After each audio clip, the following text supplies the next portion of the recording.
प्रभाग 12 मध्ये काँग्रेस, राष्ट्रवादी काँग्रेस, शरदचंद्र पवार आघाडीच्या उमेदवारांची घर टू घर प्रचार.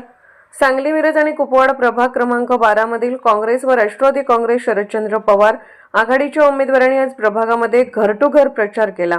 उमेदवार श्री प्रमोद भैया सूर्यवंशी, क गट चिन्ह हात, अभिजित उर्फ मनोज भैया फारणे चिन्ह तुतारी वाजवणारा माणूस, सौ सुरेखा परमेश्वर महारुगडे, अ गटातून चिन्ह हात, सौ आशा नितीन काका शिंदे, ब गट चिन्ह तुतारी वाजवणारा माणूस हे प्रचार करत असताना त्यांना नागरिकांचा प्रचंड असा प्रतिसाद मिळत होता व त्यांना नागरिक भरभरून आशीर्वाद देत होते. यावेळी उमेदवारांनी बोलताना असे सांगितले की विस्तारित भागातील रस्ते, गटारी व ड्रेनेज यामध्ये कोणत्याही सुविधा झालेल्या नाहीत.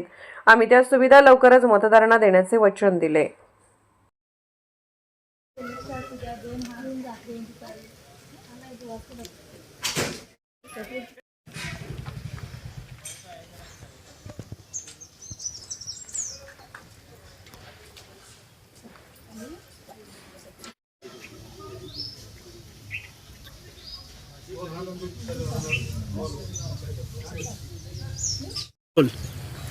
आज प्रभाग क्रमांक 12 मधील लक्ष्मीनगर, मेंढुगळे प्लॉट, परत गृहमंदिर, अजिंक्यनगर या भागात आम्ही घरोघरी नागरिकांच्या भेटी घेऊन त्यांना आमचे जाहीरनामा दिला आहे.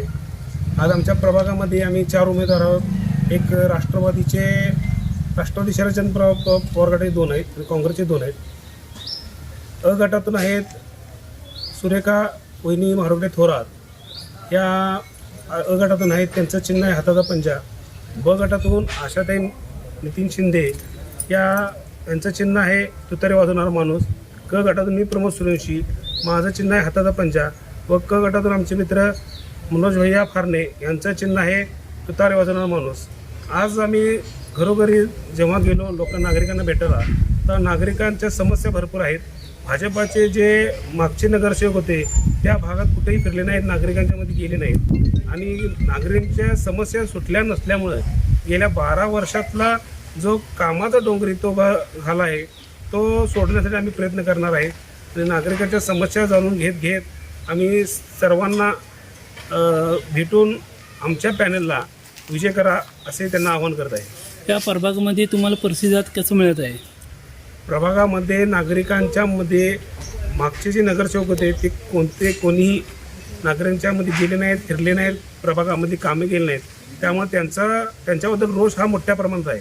प्रभागामध्ये आता अशी परिस्थिती झाली आहे की नागरिकांना कामे करणारे उमेदवार आहेत आणि ते निवडून आल्यानंतर त्यांची कामे करून त्यांच्या ज्या अडचणी आहेत ते सोडणारे उमेदवार त्यांना हवे आहेत. या प्रभागामध्ये तुम्हाला रिस्पॉन्स काय मिळत आहे मतदाराकडून? प्रभागामध्ये आज मगाशी सांगितल्याप्रमाणे लोकांना कामे करणारे उमेदवार पाहिजेत. त्यामुळे आम्हाला चांगला रिस्पॉन्स मिळत आहे. नागरिक स्वतःहून आम्हाला वेगवेगळ्या ठिकाणी बोलवून मिटिंगा बोलवत आहेत, बैठका बोलवत आहेत व आम्हाला त्यांच्या समस्या सांगत आहेत.